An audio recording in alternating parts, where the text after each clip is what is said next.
Thank you, Chairman Kane, and thank you for your continued interest and your willingness. I think this was actually a very timely hearing, and I appreciate all the work you did to make it come about. And I, too, remember that 1994 summit in my hometown of Miami. I was a 23-year-old just completing the 8th grade for the 5th time. And but all kidding aside, I remember it because in 1994, we were in that sort of post-Cold War hubris, right? Everyone was headed towards not just the liberalization of trade and democracies, but everyone was going to look more like us. There was no Soviet Union, and the world had changed, and there was tremendous amount of optimism about the direction of Latin America, which had been plagued throughout the 50s, 60s, 70s by right-wing dictators and left-wing strongmen, and suddenly you saw all these countries from Nicaragua to Paraguay, Bolivia, all these emerging from that era to something very different. There was a tremendous amount of optimism. But obviously, history did not end in 1991, and human nature being what it is, that's an ongoing challenge. And we fast forward to today. This Summit of the Americas,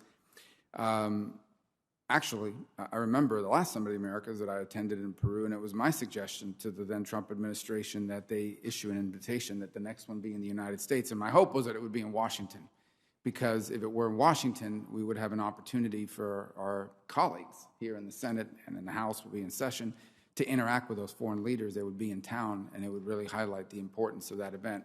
For whatever reason, they chose another site, and that's fine. That's not our biggest challenge. Here's the biggest challenge.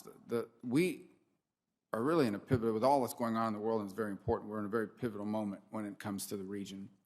There are an enormous number of rising challenges that need to be addressed. That post-Cold War hubris about democracy is being directly challenged, including in places that elect people who win elections and then don't govern as Democrats. And in fact, that they use the power they acquire electorally to undermine the functioning of institutions. That's been the case in a number of places. Nicaragua is one, Venezuela is another.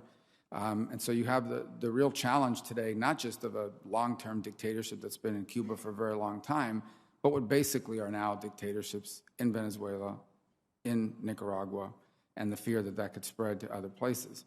The rise of anti-American leaders in a number of places, including places where they're elected, whose rhetoric is openly hostile or at least certainly counter to our national interests. Perhaps the biggest challenge in the region is the sense that America is just not engaged, that we just don't care.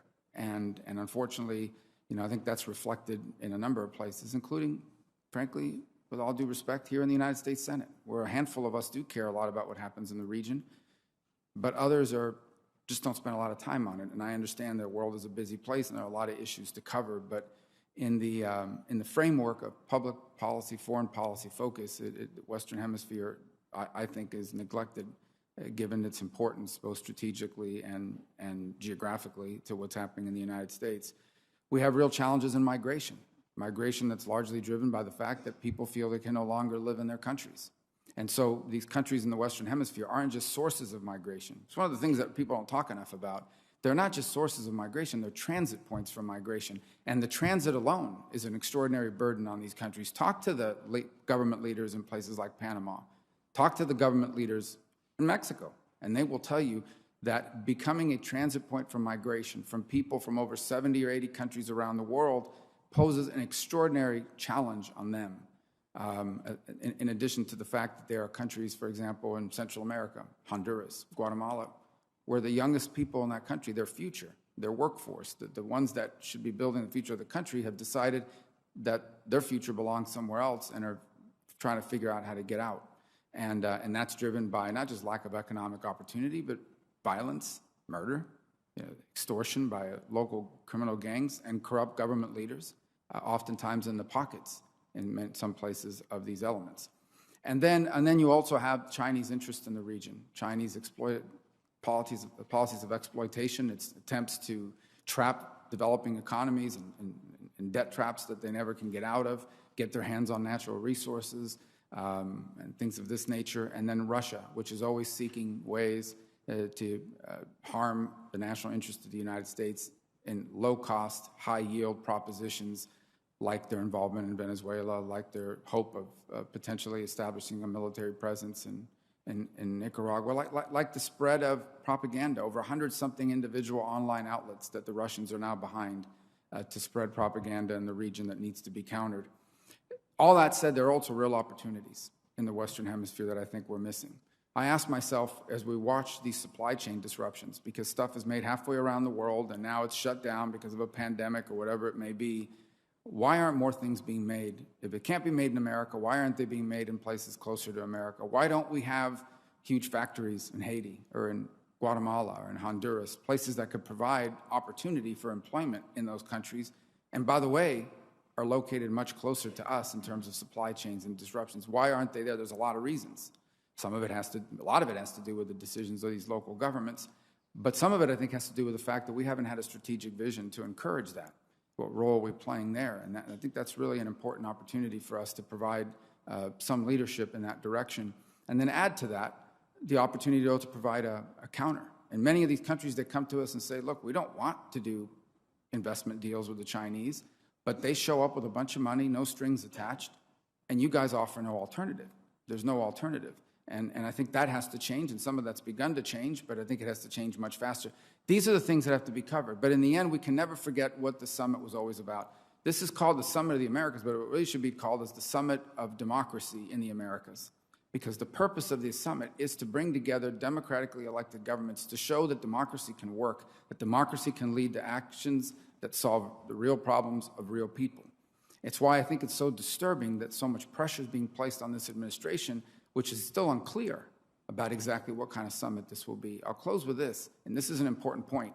This is not about not inviting Cuba because we want to send a message, or not inviting Nicaragua because we want to send a message, or not inviting Maduro because we want to appease some electorate in the United States. It's this. You can't claim to be a summit of democracies if at the table are seated elements that are clearly anti-democratic. And it actually, what it does is it gives them credibility. There's credibility attached to being invited to these forums. There's credibility attached to being, and the credibility that's damaging, by the way, to those who oppose them, to people that have risked their lives, risked their fortunes, risked their futures, risked everything to stand up to these people, and are being told, well, those are the leaders of that country and we have to deal with them. It is demoralizing to those who stand up and oppose them to see the people who they oppose have been so vicious and harmful to their countries being treated as legitimate governments deserving of the same recognition and the same standing as democratically elected leaders in places like Costa Rica. It's demoralizing.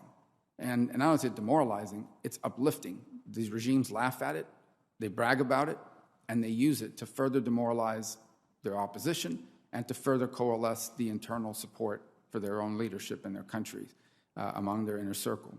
So these are important things that we have to consider. Look, I appreciate you being here today. I'm obviously not pleased by the lackluster rollout, but I'm glad someone's on the job and trying to pull this thing together. But I think it's really important that it be done the right way, because I would rather have no summit at all than one that is counterproductive. And I fear that potentially this is where we might wind up. So thank you for being here. Thank you for your willingness to work on this issue. And I look forward to hearing your testimony and then asking you some questions.